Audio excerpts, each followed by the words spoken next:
2 months ago, I was feeling burnt out with this channel. I was lacking inspiration. I felt distant from my viewers, you guys, and I felt like I was going through the motions a bit rather than enjoying what I was doing. Then the coronavirus pandemic hit the UK with full force, and all non-essential workers were placed in a mandatory quarantine for a minimum of 3 weeks. And so this is the story of how I moved my entire workshop into the back garden of my house in an attempt to climb out of the creative rut I'd found myself in, to become more level and relatable with my audience, and to create 3 awesome gifts for 3 hardworking NHS workers who will be revealed at the end of this video, who quite frankly have their work cut out at the moment. This is what I did during the coronavirus pandemic.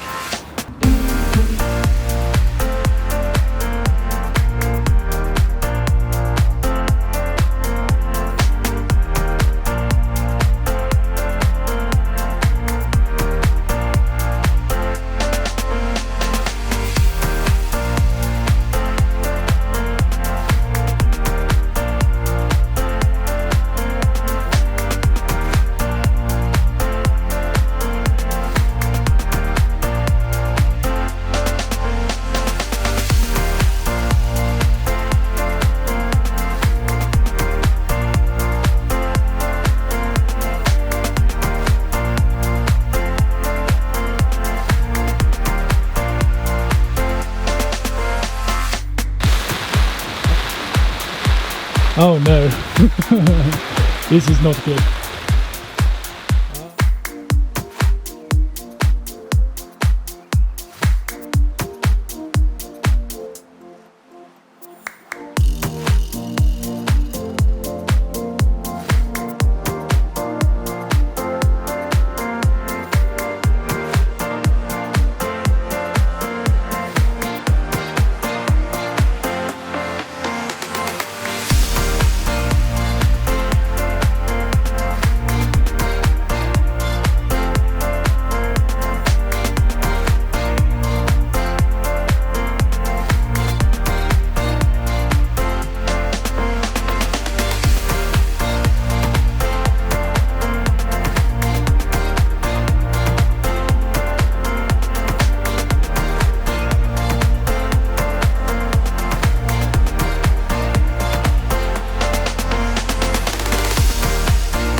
Quite frankly, guys, it has been an absolute pleasure making this series. Obviously, from the start, there was a big old risk that this series just wouldn't work out. Like, I wouldn't get into the project, the setup I have here wouldn't work, or you guys just wouldn't enjoy the series in the first place. Not to mention the adversaries that faced us throughout, like the rain, the wind, the intense heat, the constant sirens going off in the background, the stinging nettles, the wobbly workbench. There all sorts of things tried to stop us from getting this series out, but I got there, and as a result I feel grounded again. I've proven to myself that I don't necessarily rely on my workshop, but at the same time I'm not going to take it for granted in the future. I really miss that big old beautiful lady that is my workbench Bertha. Another small difference I've noticed is how beneficial it is to get more vitamin D from sunlight, that is, a bit of serotonin. The workshop is actually very dark and dingy because we blocked off the curtains and stopped any natural light from getting in favour of making the camera shots look better, but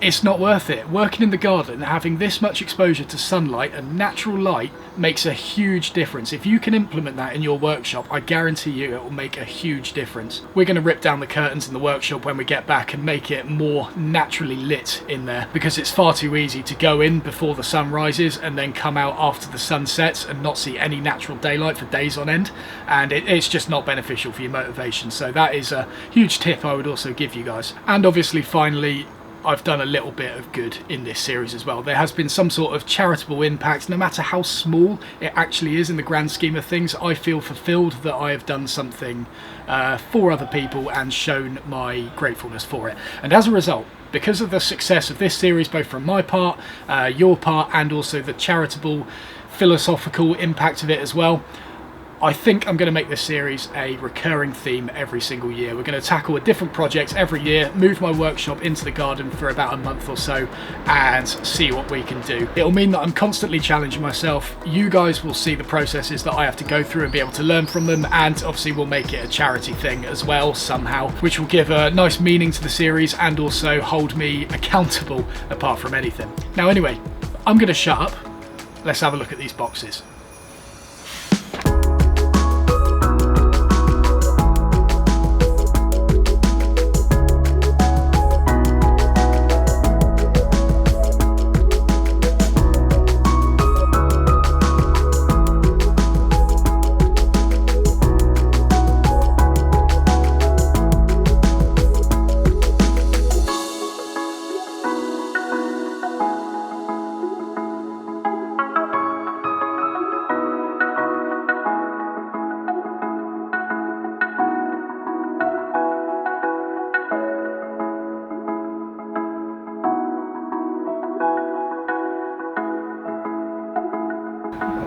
It's actually very hard for me to figure out which one of these is my favourite. It sounds so cliche, but they're all my favourite for their own individual reasons. I love the overall design of this first one.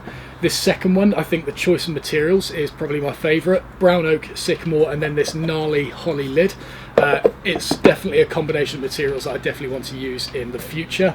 And then this one, you know, if you told me at the start of this that I was going to be constructing quite possibly the most complex box I've ever constructed in my 7 or 8 years of woodworking in this garden workshop using hand-planed compound angles, there is not a chance I believe you, but it's standing and it looks awesome. It looks really awesome. So I don't really know which is my outright favourite. I think if I really had to call it, it would probably be this one, but I'm dead proud of the whole setup.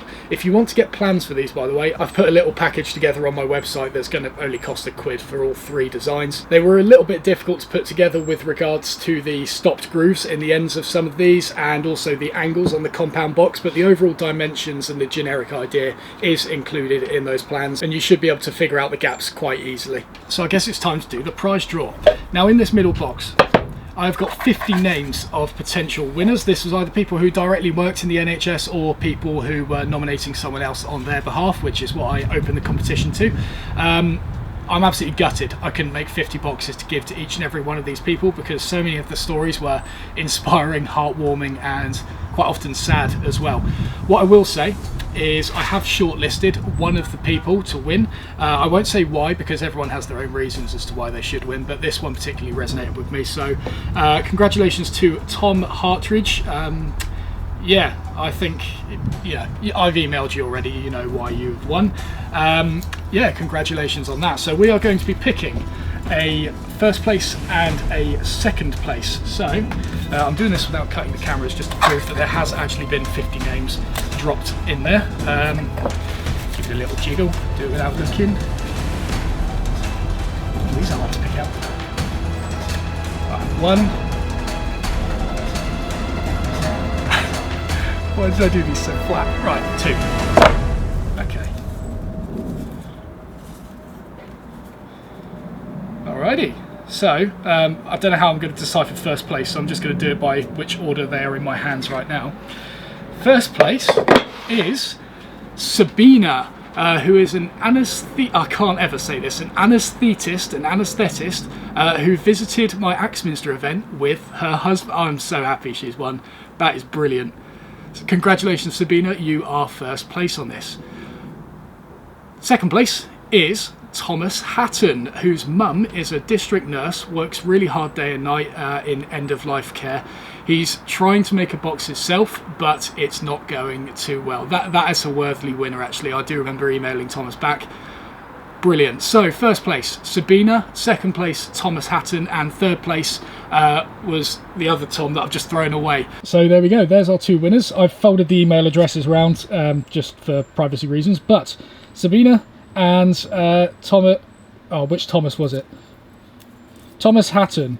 So the way I normally do these prize draws in giveaways is the person in first place gets first pick of all the boxes, second place gets second pick, and third place gets third pick. So that's what I'll be doing. Sabina, I'll be emailing you first. You'll get first pick on all three of these boxes. Then I'll be emailing Thomas number 1, and then I'll be emailing Thomas number 3, telling you which box you've won and what your address is. So as always, guys, thank you very much for your engagement in this series. Thank you for coming with me in this journey of refinding my mojo in this whole woodworking thing. And don't forget, you do have one more video in this series to look forward to, which I am most definitely not. It's going to be dimensioning timber by hand on this workbench. It's going to be shocking. I've got to film it today, and it feels like it's going to be a rather hot day. So with that, you've got that to look forward to. Thank you very much for watching. If you enjoyed the video, please don't forget to press the like button below, subscribe if you haven't already, and I will see you in the next one.